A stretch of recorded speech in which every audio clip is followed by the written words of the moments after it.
Assalamualaikum warahmatullahi wabarakatuh. Alhamdulillah, alhamdulillahi wa kafa. Wassalatu wassalamu ala nabiyyina al-mustafa wa ala alihi ahli sidqi wal wafa. Amma ba'd. Qala Allah Ta'ala fi kitabihil karim. A'udzu billahi minasyaitonir rajim. Bismillahirrahmanirrahim. Wa qada rabbuka alla ta'budu illa iyyah wa bil walidaini ihsana. Shadaqallahul azim. Penonton yang dirahmati oleh Allah Subhanahu wa taala, di ayat yang tersebut tadi Allah Subhanahu wa taala memerintahkan kepada kita, pada hambanya, untuk berbakti kepada kedua orang tua.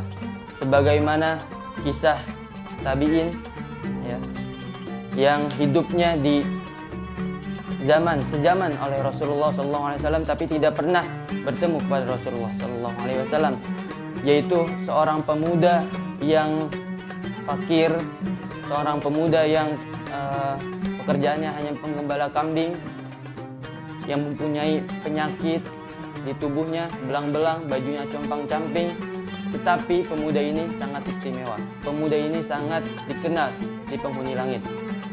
Bahkan Rasulullah SAW pun menitipkan salam kepada pemuda ini, kepada lewat Umar bin Khattab. Singkat cerita, Rasulullah SAW bersabda atau berwasiat kepada Umar bin Khattab, nanti bakalan ada pemuda dari Yaman, rombongan itu yang bernama Uwais Al-Qarni. Kalau kamu bertemu dengan Uwais Al-Qarni ya, dalam hadis tersebut, jangan lupa untuk meminta doa kepadanya dan untuk memintakan doa kepadanya.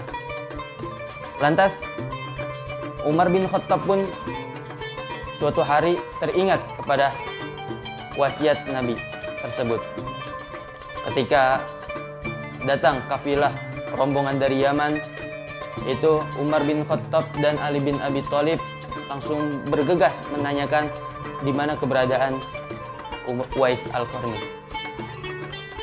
Singkat cerita, bagian rombongan dari kafilah Yaman itu ada yang mengetahui, oh, Uwais Al-Qarni ada di perbatasan kota. Dia sedang menjaga domba-domba.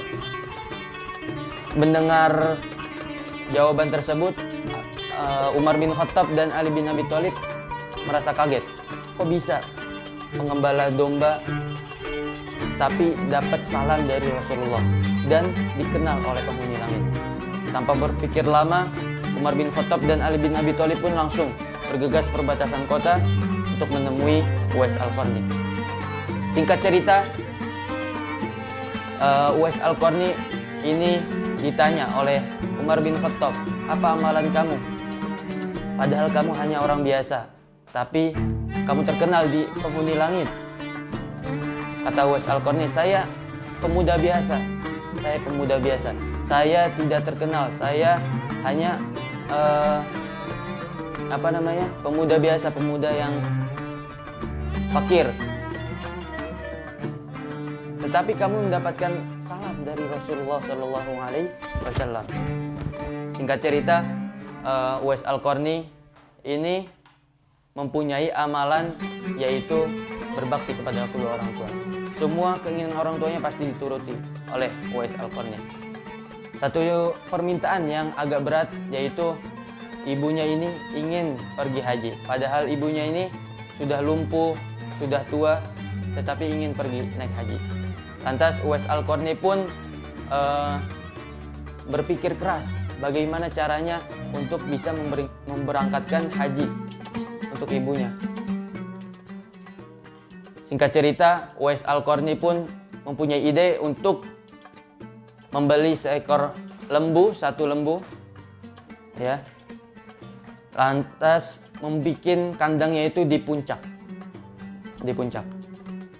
Terus singkat cerita, Uwais Al-Qarni ini mengangkat seekor anak lembu itu untuk ditaruh ke kandangnya, yaitu ada di atas puncak. Selama 8 bulan. Selama 8 bulan itu Uwais Al-Qarni itu diolok-olok, dihina-hina, dikatain orang gila lah.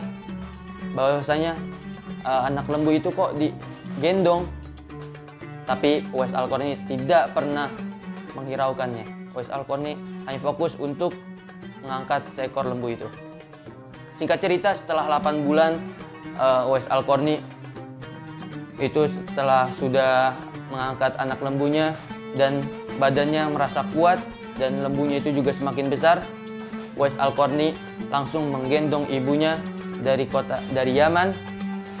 Ya, ketika menggendong ibunya, baru masyarakatnya yang ada di sekitarnya itu menyadari bahwasanya apa yang dilakukan Uwais Al-Qarni selama 8 bulan itu untuk memberangkatkan haji ibunya lewati gendongan anaknya.